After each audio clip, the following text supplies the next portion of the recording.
Hey gang, welcome back to Inverted Pursuits Laboratory. This week we're going to be taking a look at the EggTimer Telemetry module. Now this telemetry module is paired with a variety, or can be paired with a variety of EggTimer altimeters, including the Quantum and the Quark, which are two that I fly personally. And so we're going to put together this module and then see how it functions in conjunction with those altimeters and what kind of data it will send back to our LCD screen and what we can actually hear over the voice module. All right, so as we quickly get inside our telemetry module, this bag is full of a very simple list of parts. We have some heat shrink tubing, our instructions, our parts list, which parts list includes the heat shrink tubing. We have a brass wire antenna that we'll be using to put this together. I also have the option to put an external antenna on it, but I'm not sure if I want to do that. It comes with some solder, which we'll be tossing off to the side. It comes with an 8-inch connector so that we can tie this into our base station box. Or, sorry, not tie it into the base station, tie it into our rocket side. Then in our bag of goodies, one of the first things we have is the Hope RF module.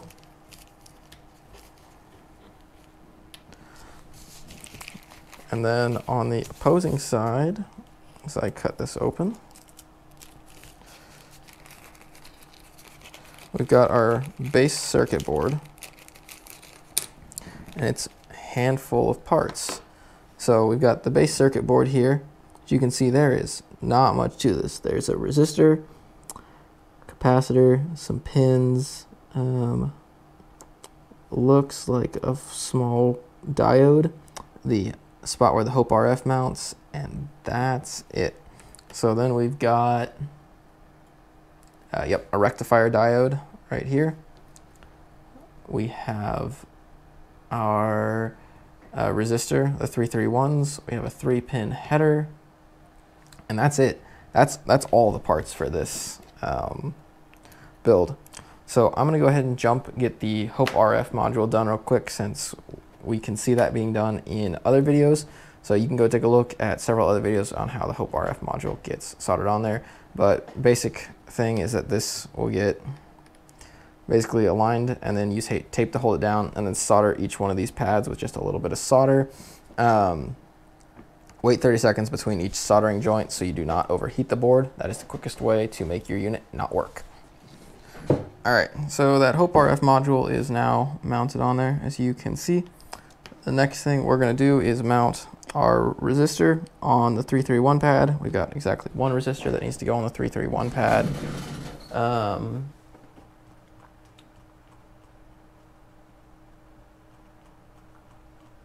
did realize I forgot to check something when reading it.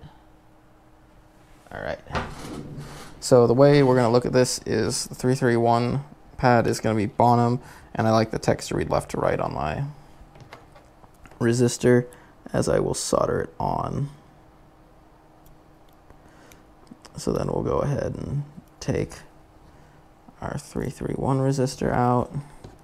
I'm gonna solder this far pad.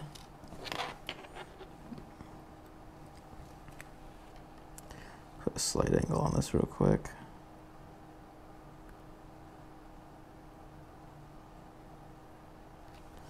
All right, there we go. All right, let's clean that up just a bit, just a smidge of solder added just to clean it up. Next thing we're gonna do is mount the rectifier. Now, the rectifier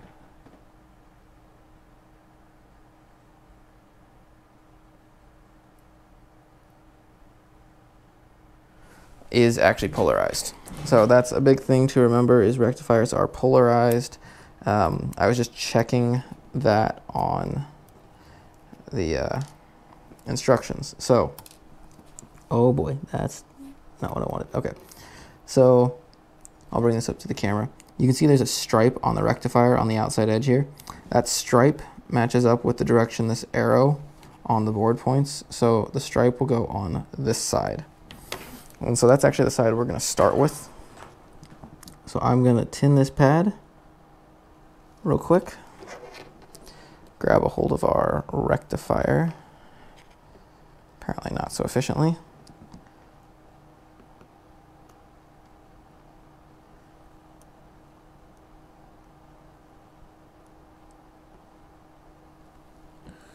All right, that should be soldered on. And we're gonna come in to the other side. These pads are small. And I'm not even gonna lie, they're not the easiest thing in the world to hit. So I got both of those on there. So functionally, like, that's 90% of the parts. The last thing to do is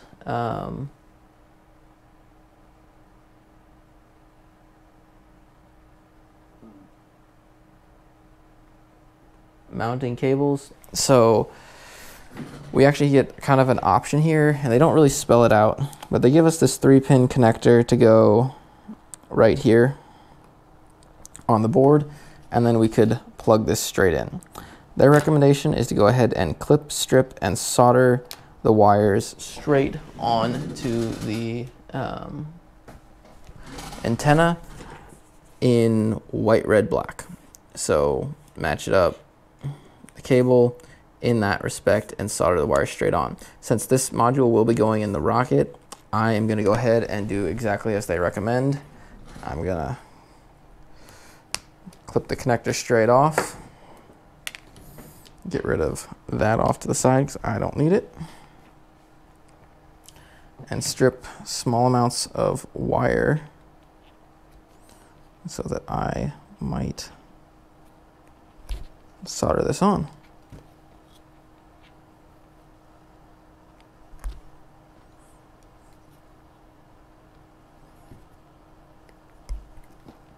Now I have probably stripped way more wire than what I need. I'm also going to come in, since these are stranded wires, and I'm going to kind of just gently twist them together. The goal of twisting them is to ensure we don't get a loose strand trying to go rogue on us. So you can see it kind of fanned out there, and now we're tightening it up.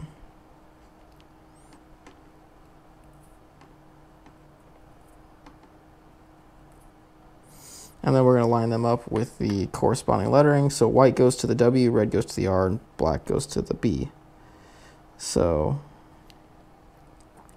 it's pretty straightforward.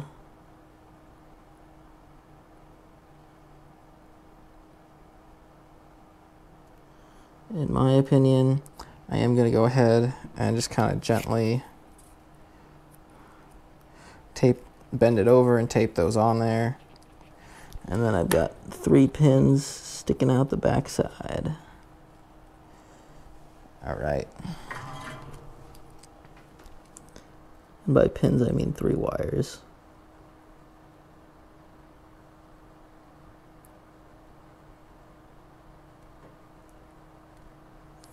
We're going to try and make sure we add plenty to this.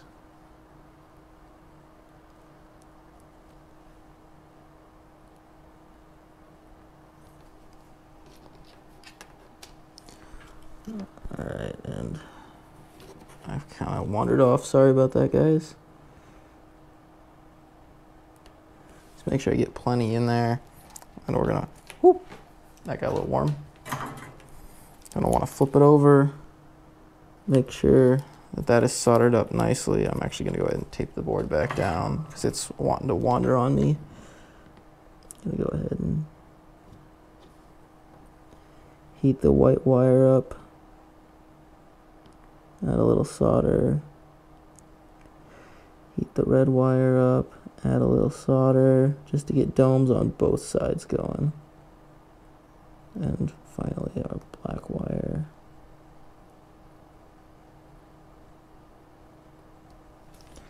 All right.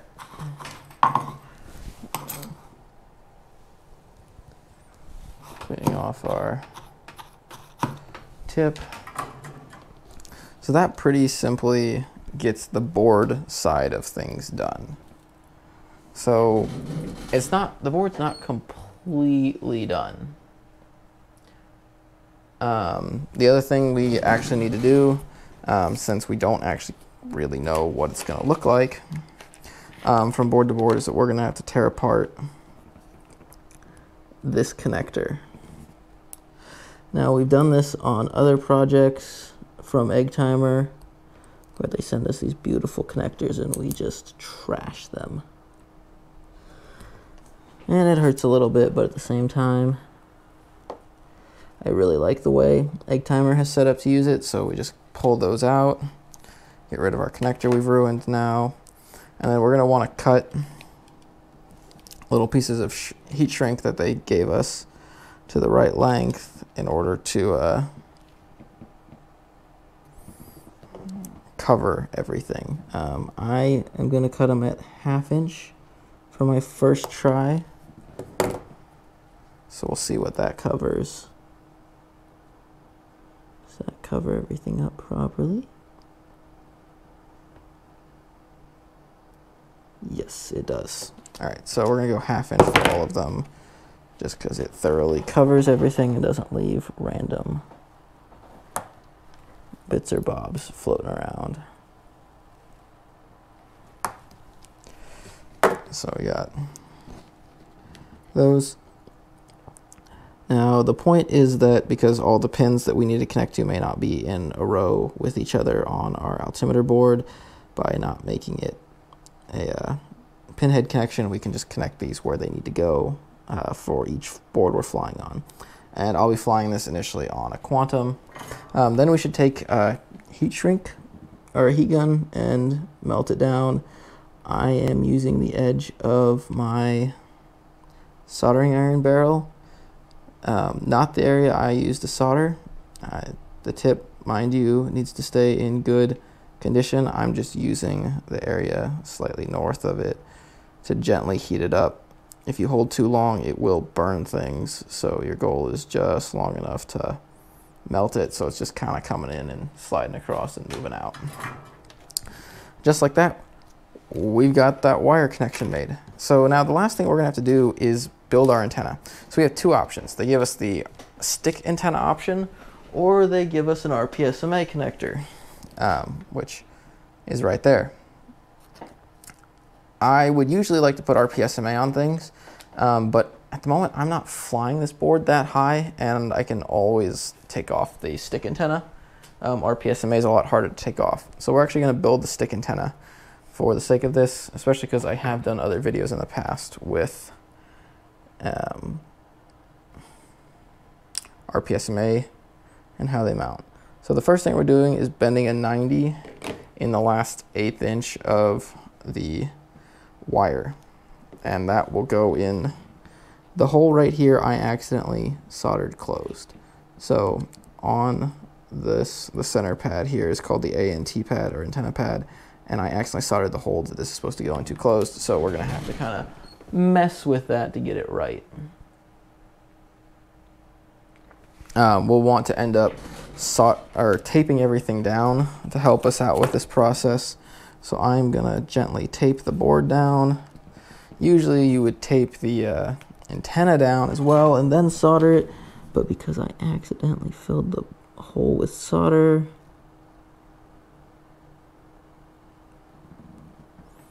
what we're gonna end up doing is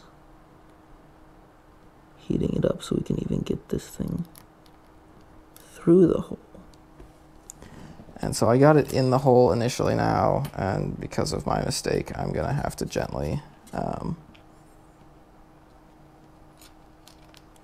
heat this up and let it slide the rest of the way through. And I want it to be square as I can possibly make it, so we're trying to be gentle and not get too out of hand here. I would like to go ahead and push this a little tighter, so I'm gonna take a second and do this off screen. All right, so we're kind of coming really, really close to this now that I got it attached. I did have to wait a little bit of time here to let the board cool down because I got it a little hotter than I wanted to. So we're actually gonna come in here and solder the stick antenna on more than what it was. Oh no, that did not go as planned. I made a mistake. I forgot I needed to trim the excess off the back. Frug.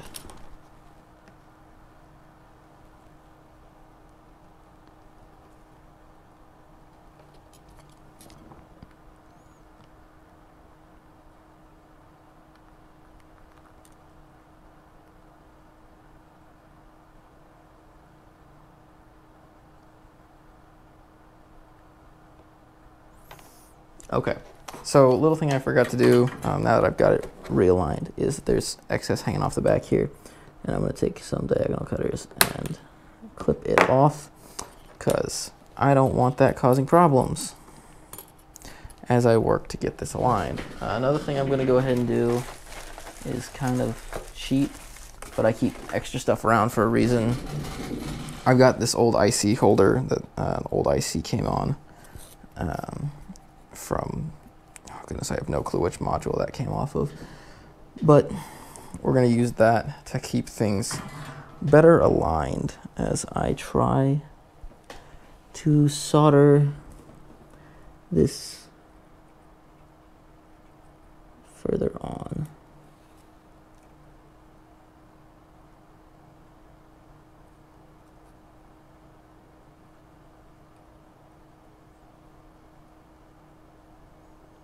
Okay, I got kind of a serious glob on there. I'm probably going to use a little bit of epoxy to go over some of this. The next thing we want to do is measure 80 millimeters from the edge of our board out, and that's where we're going to end up cutting this.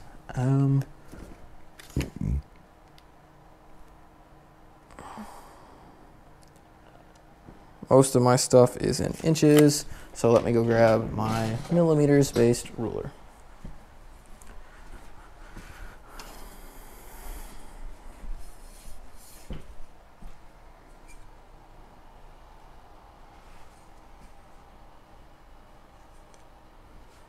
I take that back, that is not metric based.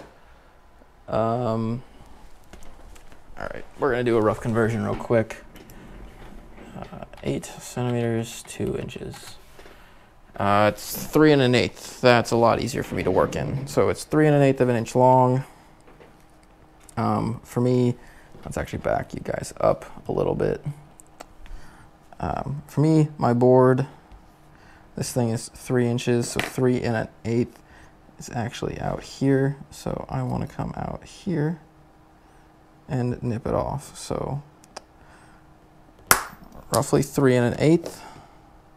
And then we're going to take some small files and a little bit of sandpaper and clean that up. So I did not have any of that out, which is kind of on par for me today. So I'm going to use a really old sanding pad, because I know it'll clean this up really nicely. It's an old sanding pad for doing drywall. It's 220 grit. I know some would say that that's too sharp, but we're going to just gently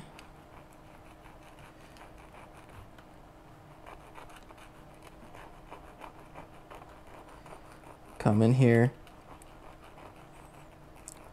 This thing probably lost its 220 status about 3 years ago, after I've used it on every project since I bought it.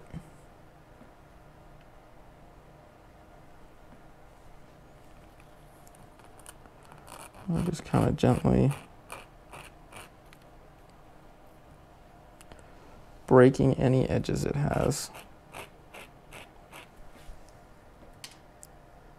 Not doing a whole lot, just gently cleaning up that edge. So that is done. Get back to the right instructions.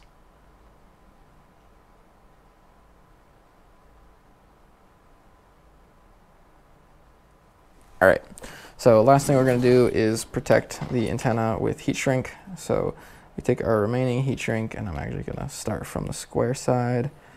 We're going to slide that over, and then I'm going to start down here and quickly shrink it on the end.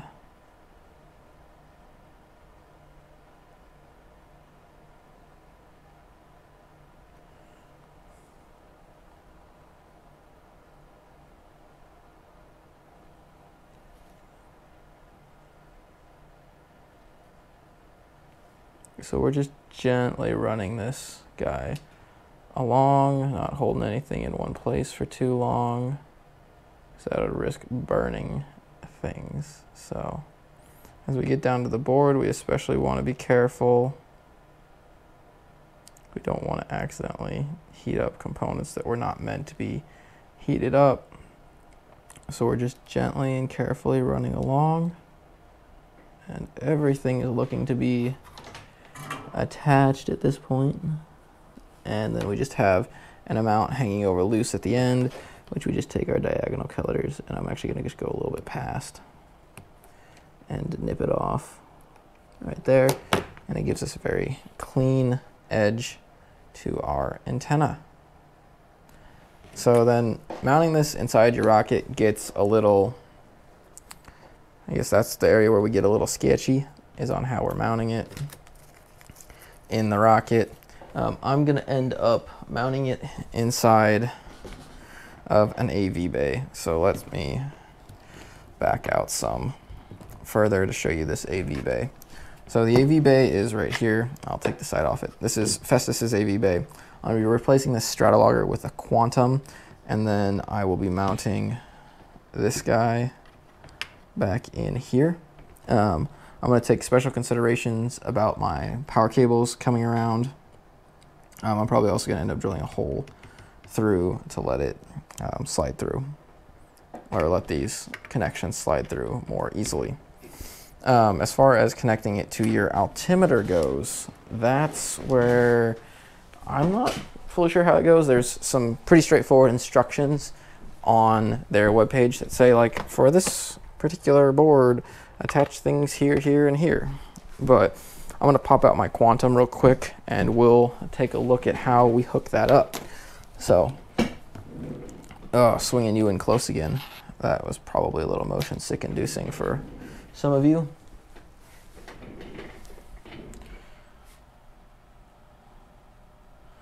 The quark. Nope, we don't want the quark. The Quantum.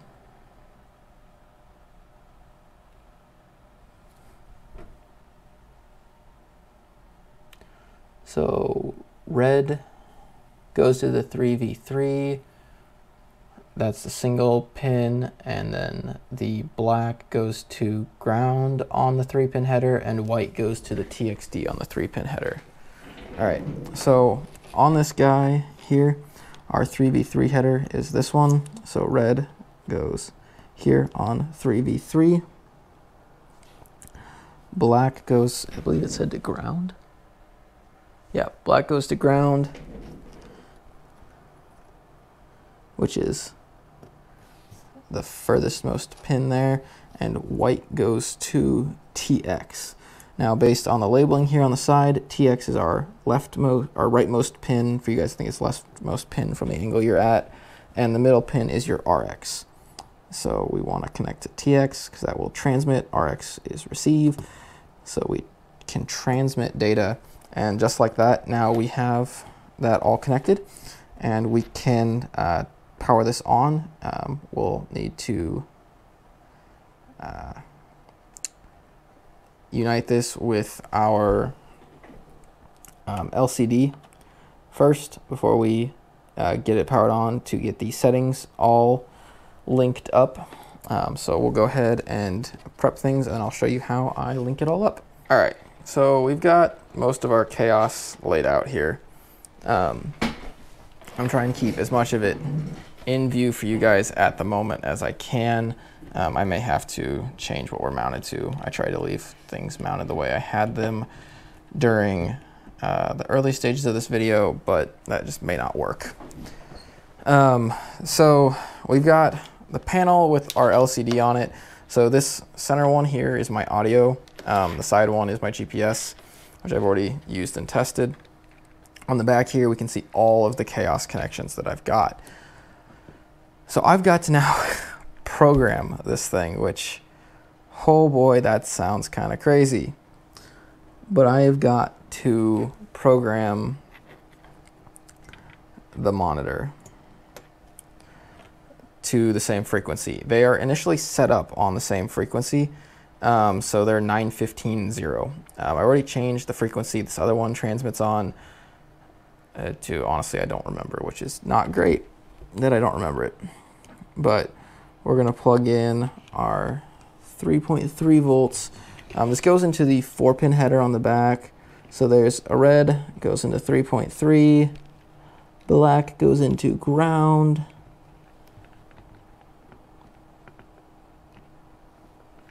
and your white goes into TX. All right, and we can set our quantum off to the side. So this little guy will now get programmed to the same frequency as our egg finder. So we're gonna plug the battery in, and when we power it on, it will beep. It will show us egg finder LCD version 2.03G. Perfect, that's what we want. Then we see a status, 7.3, and then I'm gonna press and hold for 2 seconds, release, and now we get into settings. First setting is receiver config. That's how I adjust the setting to go in and make it the quantum. So if I press and hold on receiver config, it lets me come in, and then I can single tap through which device I want to be in. It says DEV, and it'll say like TRX initially. I currently have it saying quantum/ion, and that's because this is a quantum flight computer. So I want the quantum. So we press and hold for 3 seconds to set that. It asks what units we want it in. We can make it in meters or feet. I'm gonna stick with feet because I'm a lazy American. Oh, nope. Take my seconds. How often we want to hear the voice. I'm sticking with the default. All right, and so now I need to actually restart it because I went through that setting menu. So now we're gonna wait again until we see our initial screen. Press and hold and release. And now if I single press instead of long press after the first screen, I get frequency/ID. And so we'll press and hold on frequency/ID. And then we get our first frequency, and now it says 915. We are gonna change it to 921. I believe I did 921 and 7 on the previous one. And so I want 921 again for this telemetry, but I'm gonna put it on ID 1.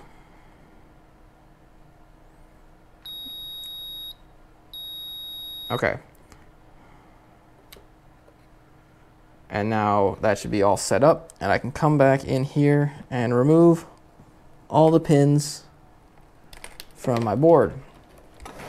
And now we want to put them all back where I previously put them. So red goes over here, black goes on the leftmost pin for me, and white goes on the rightmost pin.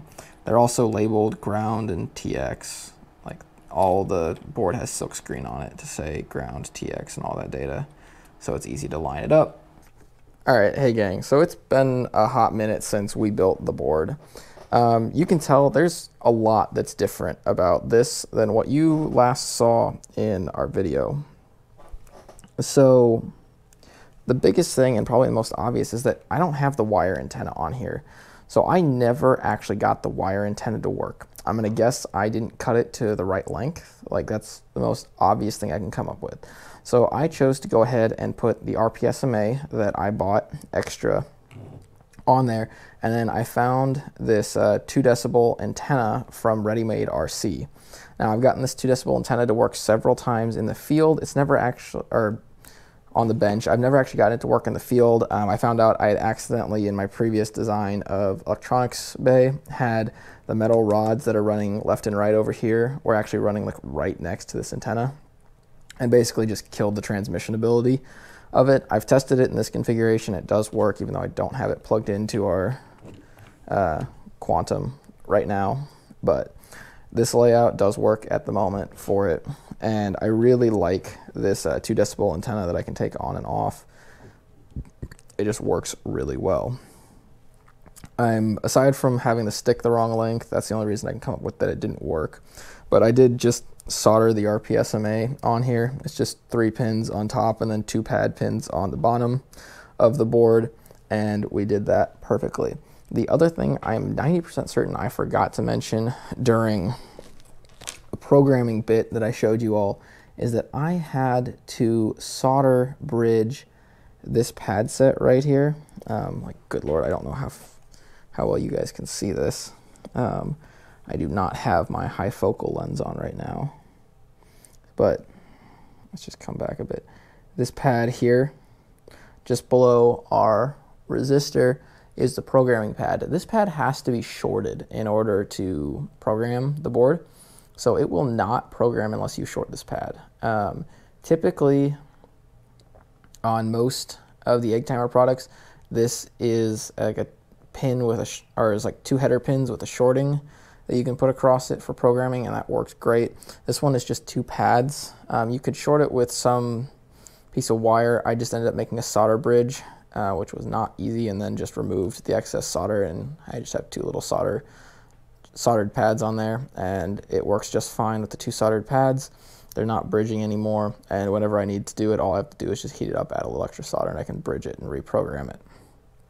But that's a big thing to remember when you're going and doing this, because I 100% forgot to mention that the first time. And I know it's a reason I had issues programming it a couple of the times I was trying to program it, is I forgot to bridge it. But let's go ahead and jump to some quick footage of me using this in the field, or here on the bench with the Quantum. Alright then, so we have got an EggTimer Quantum hooked up here. These are my air quotes loads. The proper load to use would be a Christmas light. That's really what they recommend, but even most modern Christmas lights don't have a great load here.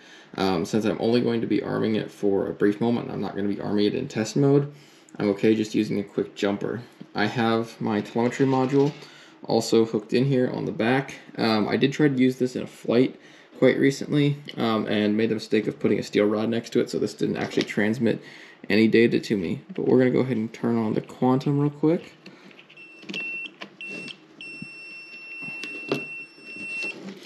Alright, so that's the Quantum going live. So now I'm going to come over onto my phone and real quick try and connect to the Quantum's flight computer. So the Quantum flight computer has to be armed, and it's armed via a Wi-Fi browser, which I have right here. This is flight summary. Oh boy. Alright, so here is the current status. Drogue charges are off. There we go. So you heard the beep of the altimeter. That means it read the web page being connected. You can see that our shorts are letting us see the thing is on. We get a validation code, and the current status is disarmed. Over here, I've got this bad boy set up, so we'll turn it on. I've got the antenna on here, so turning it on is not a bad thing. Let's see what we got for our values. Should just go to a ghosted 1. Okay, it does. Alright, now we're going to go ahead and arm the altimeter. It's going to start making a lot of noise. Okay, so it does that 3 beep, and then it'll start to chirp, which is going to get very obnoxious. But there we go. So the moment it starts to chirp, we start to get data. So we get some of the data related to altitude, and we can see it's not gone anywhere. And a lot of the screens will actually appear to be empty until we lift off. So the rapid beeping is that everything's connected, and we are getting full signal as we should, and the box is beeping. So unfortunately, I don't have another flight until like March to be able to show how this works. Hopefully in March I'll be able to fly this on a rocket and kind of do a quick video just showing what this actual display data looks like in flight. Also, unfortunately, it does not spit out audio, but we can connect a speaker to it real quick and take a look at what it reads. Unfortunately, we're going to have to keep listening to that screaming sound, which drives me nuts. Alright, so we're using my computer speakers here real quick, which you can hear. And so we're going to plug in the computer speakers. Altimeter ready for launch. There you go. So it just told us the altimeter is ready for launch. So that's all the info we have until liftoff. Basically, till then, we've just got these blank screens. As soon as we were to lift off, it would start spitting out altitude and velocity. But that tells us that our audio board is working inside this box, and kind of gives you a quick idea of how the audio board connects to your LCD and what kind of information it can give you. We'll go ahead and unplug that so it doesn't keep telling us altimeter ready for launch. But we'll go ahead and turn off this box. We're going to come back over here real quick, and I'm going to disarm the Quantum. This is the proper procedure for disarming, is that I actually get a disarm button, and it kind of freaks out when we do this, but now we're back in a disarmed state and we can power off the unit. So we will power off the unit real quick, come back here, we got a screw switch, the unit is now powered off and everything is safe. If you're interested in helping support the channel, please consider liking and subscribing, and I'll see you all in the next video.